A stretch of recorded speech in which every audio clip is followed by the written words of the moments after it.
அன்புக்குரிய அன்பு பிள்ளைகளே, உங்களை பார்ப்பதில் உங்களோடு நிற்பதில் ஆண்டவருக்கு நன்றி செலுத்துகிறேன்.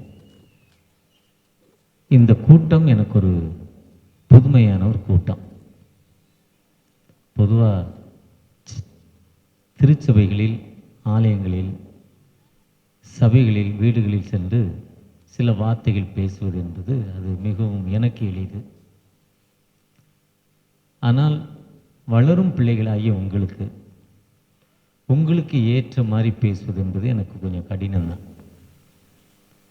என்னன்னு தெரியாது. என்னுடைய மருமகனும் என்னுடைய துணைவியாரும், என் மருமகன் டாக்டர், என் துணைவியார் என்னை விளையாண்டுத்துகிறவர். கண்டிப்பாக நீ போகணும்ப்பான்னு சொல்லிட்டாங்க. அவ்வளோதான்.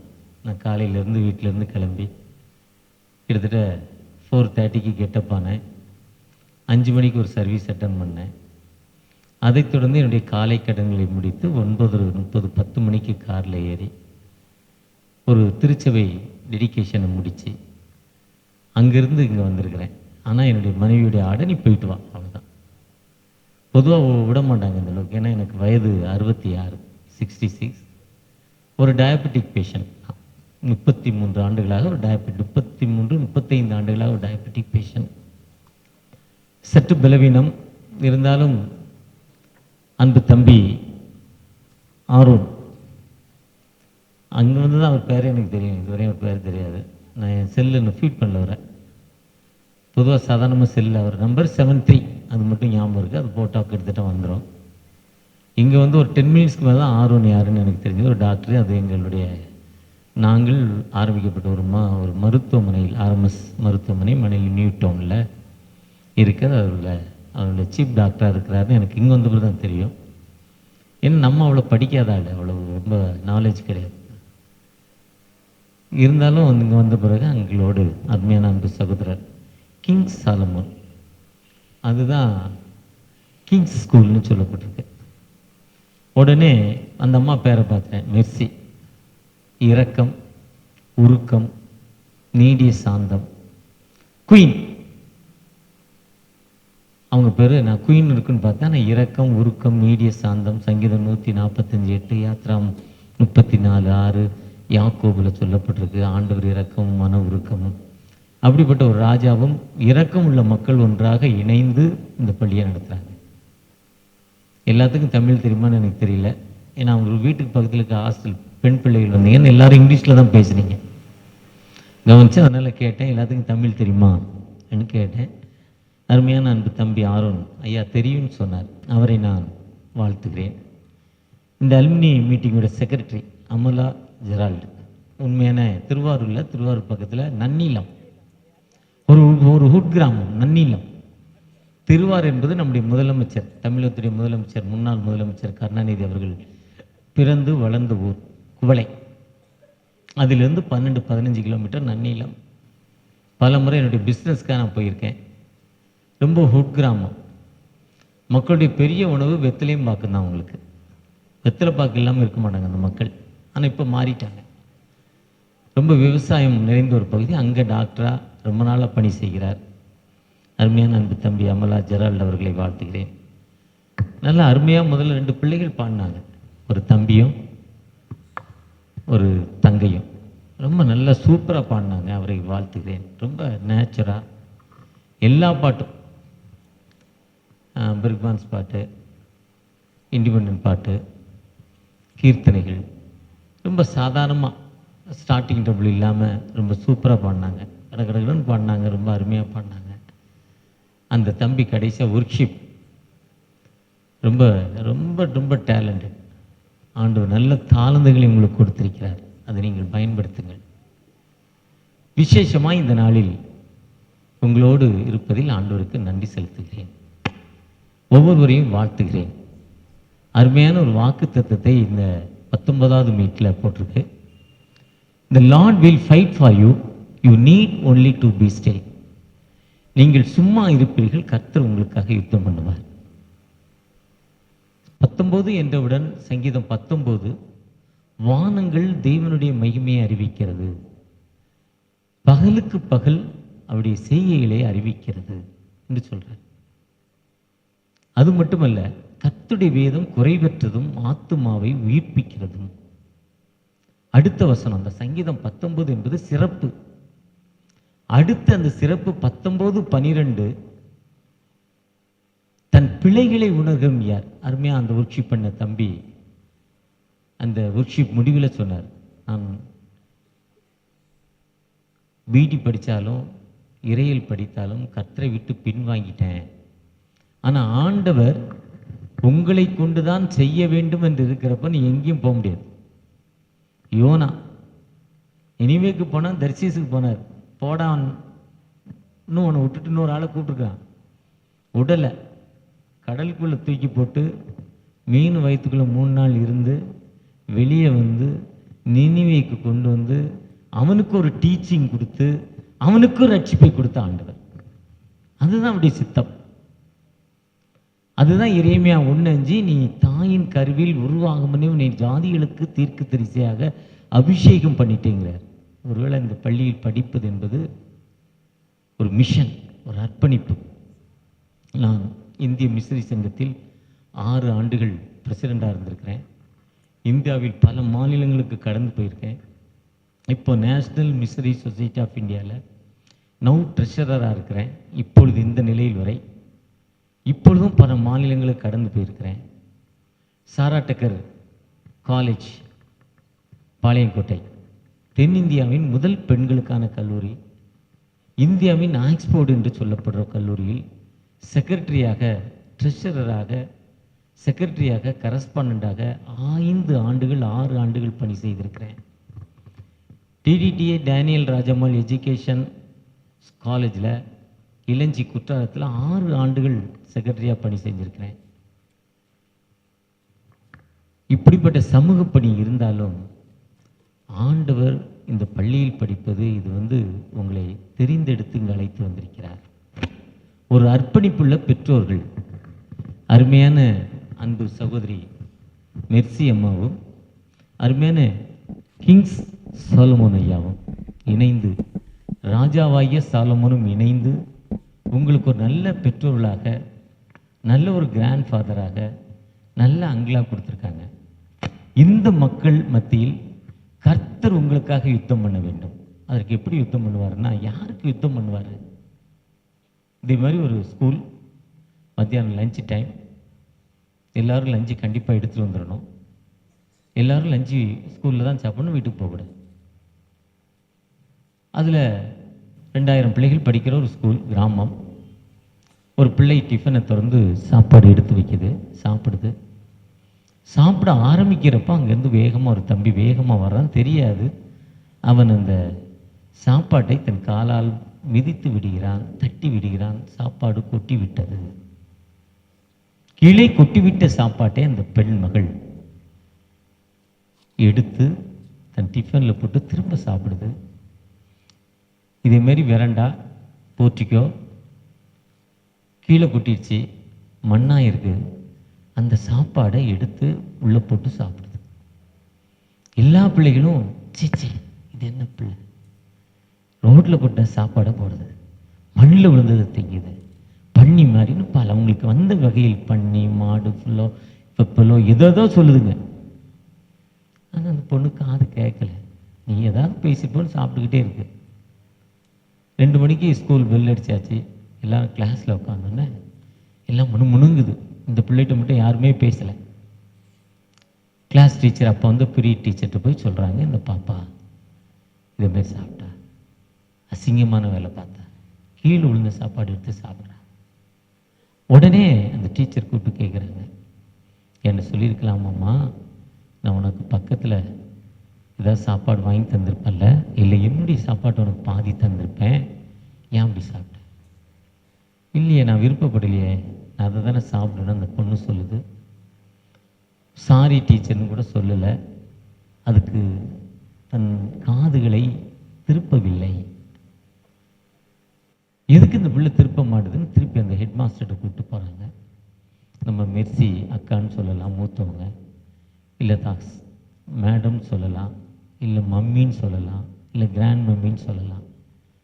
இதே மாதிரி அம்மாட்ட கூப்பிட்டு போனால் அந்த அம்மாவும் சொல்கிறாங்க, அம்மா நீ சொல்லியிருக்கலாமே, நான் உள்ளேருந்து சாப்பாடு தந்திருப்பேனே, ஏன் அப்படி செஞ்ச, எல்லாரும் உன்னை தப்பாக பார்க்குறாங்களேன்னு திரும்ப திரும்ப சொல்கிறாங்க. அப்போ அந்த பாப்பா சொல்லுது, இல்லை மேடம், எனக்கு அதை தூரப்போட மனதில்லை, நான் அதைத்தான் சாப்பிடுவேன் சொல்லுது. ஏன் அப்படி சொல்கிறேன்னு அந்த அம்மா திரும்ப கேட்குறாங்க. அன்பினால், அன்பின் மிகுதியினால், கண்டிப்பில்லை, அன்பினால் கேட்குறப்ப அந்த மகள் சொல்கிறான், இது ஒன்றும் இல்லைங்க, நான் காலைல 7 மணிக்கு கிளாஸுக்கு வரணும். எங்கள் அம்மா 4 மணிக்கு எழுந்து எனக்காக உருவாக்கப்பட்ட இந்த உணவு.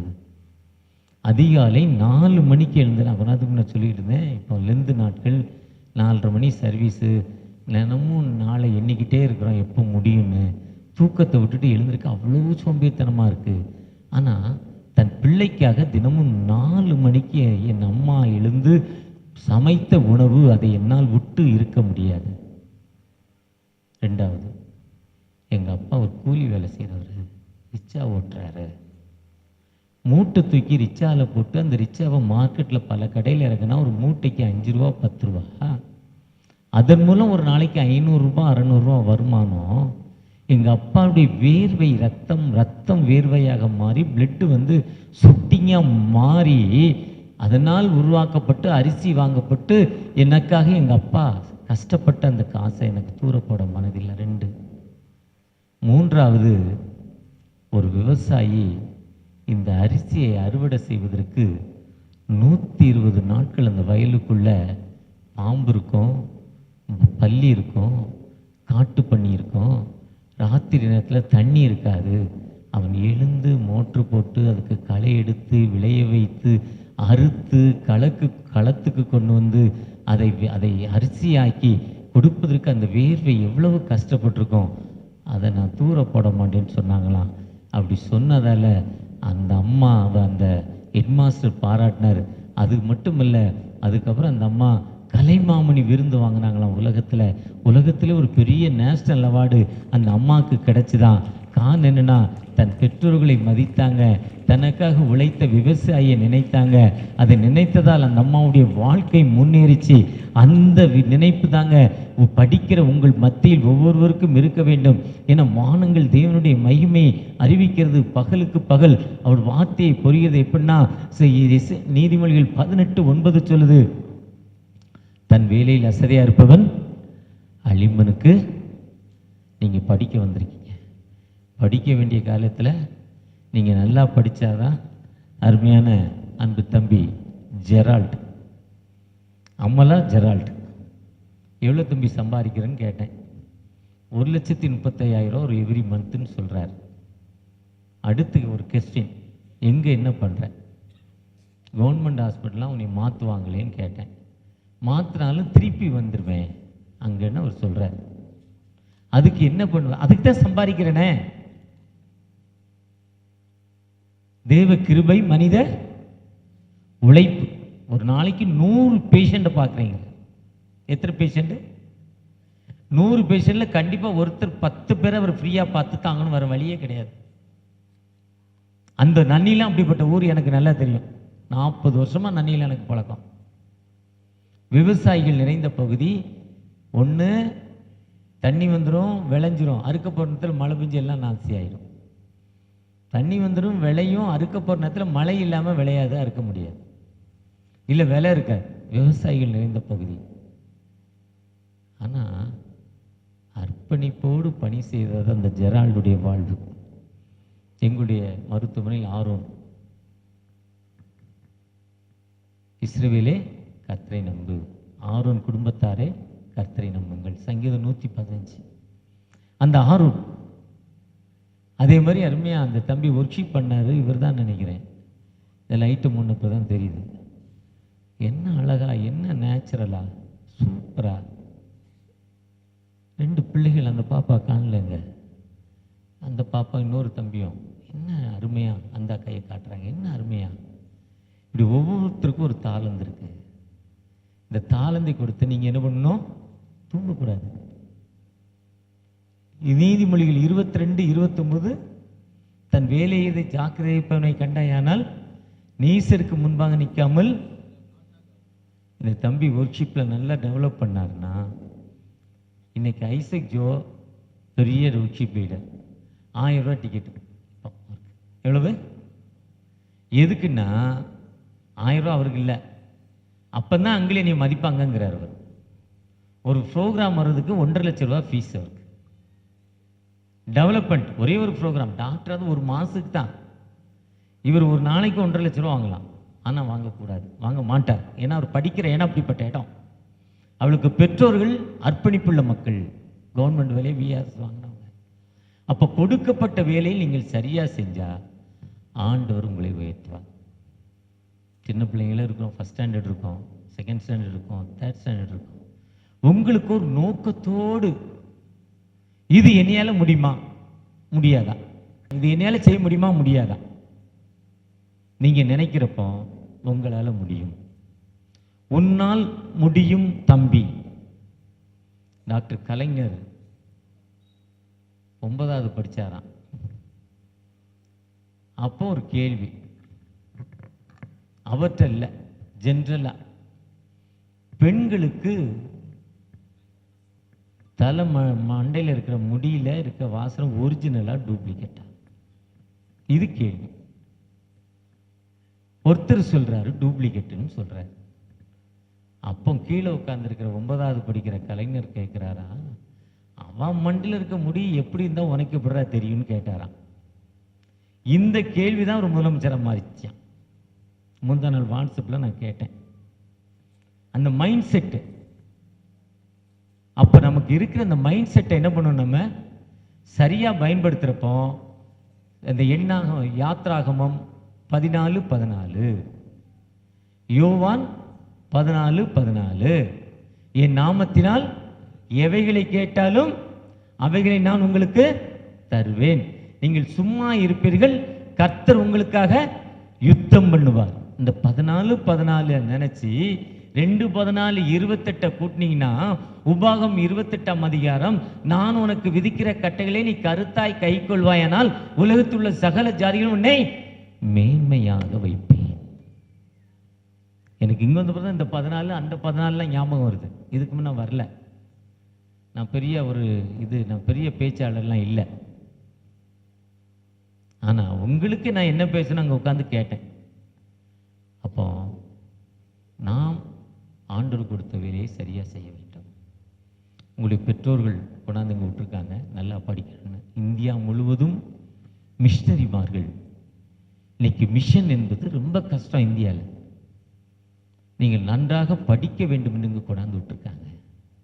தாமஸ் ஆல்வா எடிசன் ஒரு சராசரி ஸ்டூடெண்ட் கூட இல்லை, ஒரு ஸ்பெஷல் சைல்டு, படிக்க முடியாதவர். ஆனால் இதே மாதிரி பெற்றோர்கள், கிங் சாலமோன், மெர்சி அம்மாவை போல பெற்றோர்கள்ட்ட இருந்ததால உலகத்தில் முதலாவது கரண்ட் கண்டுபிடிச்சு பல்பு கண்டுபிடிச்சவர் தாமஸ் ஆல்வா எடிசன். முதலாவது சோலார் கண்டுபிடிச்சவர் தாமஸ் ஆல்வா எடிசன். அவர் ஒரு நாள் ட்ரெயினில் வந்துக்கிட்டே இருந்தாலும் இந்த பைபிள் இது ஒரு மார்க்கத்துக்குரியது இல்லை, ஒரு மனிதனுடைய வாழ்விற்குரியது. இந்த பைபிளை வாசித்துக்கிட்டே வந்தாராம் ட்ரெயினில். பக்கத்தில் இருந்த ஒருத்தர், என்னப்பா இந்த காலத்தை இவ்வளவு நேரம் இந்த பைபிள் வாசித்துக்கிட்டே வரையன்னு ஒருத்தர் பக்கத்தில் இருந்து பேசினார கேட்டாராம், ஏன் இந்த பைபிளை வாசித்துக்கிட்டே இருக்கேன்னு. அவர் சும்மா சொன்னாராம். சொல்லிட்டு 2 பேரும் இறங்கக்கூடிய அந்த ரயில் நிலையம் ஸ்டேஷன் வந்துச்சு. ஏன் பைபிள் வாசிக்கிறேன்னு கேட்டவர் அவருடைய விசிட்டிங் கார்டு கொடுத்து, நான் ஒரு இன்ஜினியர், என்னை நீ அங்கே பாருன்னு தாமஸ் ஆல்வா எடிசன் அந்த கார்டை கொடுத்தாராம். ஓகே நான் வந்து பார்க்குறேன்னாரு. இறங்கி பாக்கெட்டில் வச்சுக்கிட்டு இறங்கி 2 ஸ்டேஷனில் நடந்து போகிறப்போ அந்த கார்டு கொடுத்த இன்ஜினியர் தாமஸ் ஆல்வா எடிசன்ட்ட, நீ யார், ஹூ ஆர் யூ, உன்னுடைய கார்டு கொடுக்க மாட்டியான்னு கேட்டாராம். உடனே தாமஸ் ஆல்வா எடிசன் தன்னுடைய விசிட்டிங் கார்டு எடுத்து கொடுத்தாராம். அதை பார்த்த உடனே அந்த இன்ஜினியர் அப்படியே கிட்டுக்கிட்டுக்குன்னு ஆடுறாராம். ஏன்னா கரண்ட் கண்டுபிடிச்சவர், சோலார் கண்டுபிடிச்சவர், அப்படிப்பட்ட மனிதன்ட்ட நம்ம இவ்வளோ தரக்குறைவாக பேசிட்டேன்னு ஷாக் ஆயிட்டாராம். அடுத்த நாள் அவருடைய லேபுக்கு போனாராம். சோலார் கண்டுபிடிச்சி வச்சிருக்கார், வெயிலில் கரண்ட் கண்டுபிடிச்சி அதுலேருந்து லைட் எரிய ஒரு சக்தியை உருவாக்குவது சாதாரண அதாவது நேச்சுரல். அப்போ தாமஸ் ஆல்வா எடிசன் கேட்டார், அந்த வந்த இன்ஜினியர், எப்படி கண்டுபிடிச்சிங்க? அதெல்லாம் காலங்க எப்படியோ சும்மாவே வந்துச்சுனாரா.